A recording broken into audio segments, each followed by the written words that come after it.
ദൈവം നൽകിയ അനുഗ്രഹമാണ് കുടുംബം. മാതാപിതാക്കളാണ് കുടുംബത്തിന്റെ നെടുന്തൂണ്. കുടുംബത്തിന്റെ ഐക്യമാണ് ആ കുടുംബത്തിന്റെ ഉയർച്ച.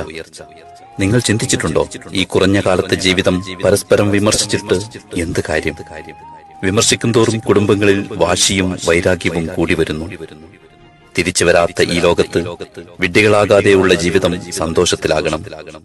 ഒരു ദിവസത്തെ ജീവിതം പോയാൽ അത് നഷ്ടം തന്നെയാണ്. പരസ്പരം സ്നേഹമില്ലാത്ത വീടുകളിൽ ഐശ്വര്യമുണ്ടാകില്ല. അനുജൻ, ജ്യേഷ്ഠൻ, പെങ്ങൾ, മാതാപിതാക്കൾ, അതൊക്കെ ഓരോ ബന്ധങ്ങളാണ്. ഒരുമിച്ച് നിന്ന് ഒരു കുടുംബത്തെ എങ്ങനെ ഉയർത്താമെന്നാണ് നമ്മൾ ചിന്തിക്കേണ്ടത്. എല്ലാവരെയും ഒരുമിപ്പിക്കാനുള്ള മനസ്സാണ് ആദ്യം നമുക്ക് വേണ്ടത്. ഒരു വാക്ക് മതിയാകും ഒരു കുടുംബം ചിന്നിച്ചിതറാൻ. അയൽവാസികളുടെ ഇടയിൽ കോമാളി ജീവിതം നയിക്കാൻ, മറ്റുള്ളവരുടെ മുമ്പിൽ ചിരിപ്പിക്കാൻ അവസരം കൊടുക്കാതിരിക്കുക. ഒരു കുടുംബത്തെ ഉന്നതിയിലേക്ക് എത്തിക്കുന്നതും താഴ്ത്തുന്നതും ആ കുടുംബ വ്യക്തികളുടെ സ്വഭാവമനുസരിച്ചായിരിക്കും. നമ്മൾ കുടുംബത്തിലെ വ്യക്തികളെ കുറ്റപ്പെടുത്തുന്നതിന് പകരം സമാധാനിപ്പിക്കുക.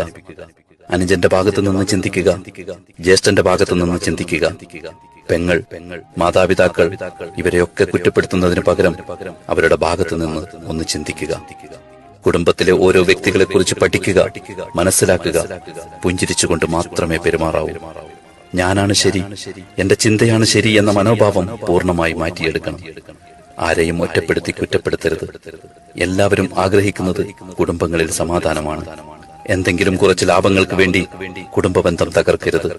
കുടുംബങ്ങൾ ചിന്നിച്ചിതറാനുള്ള അവസരങ്ങൾ ഉണ്ടാവരുത്. ഓരോരുത്തർക്കും ഓരോ പദവികളുണ്ട്.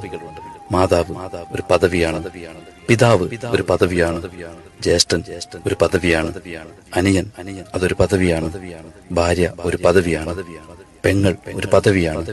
ജ്യേഷ്ഠന്റെ ഭാര്യ അമ്മയുടെ സ്ഥാനത്താണ്. മൂത്തവരെ മൂത്തവരായും ഇളയവരെ ഇളയവരായി തന്നെ കാണണം. കുടുംബബന്ധം തകരുന്ന ഒരു സംസാരവും അണിയറയിൽ നടക്കരുത്. വീട്ടിലെ മരുമക്കളെ സ്വന്തം മക്കളായി ഭർത്താവിന്റെ മാതാപിതാക്കൾ കാണണം. കാരണം അവരുടെ പെൺമക്കളെയും മറ്റു വീടുകളിലേക്ക് കെട്ടിച്ചു വിട്ടിട്ടുണ്ടാകും. എല്ലാവരും സ്ത്രീകളാണെന്ന ബഹുമാനം നൽകുക. അയൽവാസികളെ പരിഗണിക്കുക. അവർ ചിലപ്പോൾ മിണ്ടിയില്ലെങ്കിലും നമ്മൾ മിണ്ടിത്തുടങ്ങണം. നമ്മുടെ വീട്ടിലുണ്ടാകുന്ന എല്ലാ സന്തോഷങ്ങളിലും അവരെ കൂടി ഉൾക്കൊള്ളിക്കണം. നല്ല മാറ്റങ്ങളും നല്ല ചിന്തകളും. പഴകി ദ്രവിച്ച ചിന്തകളെ ഒഴിവാക്കൂ. പുതിയ ചിന്തയിലേക്കുള്ള പുതിയ മനുഷ്യനാകുക. മാറ്റങ്ങൾ ചിന്തയിൽ നിന്നും കടന്നു വരട്ടെ.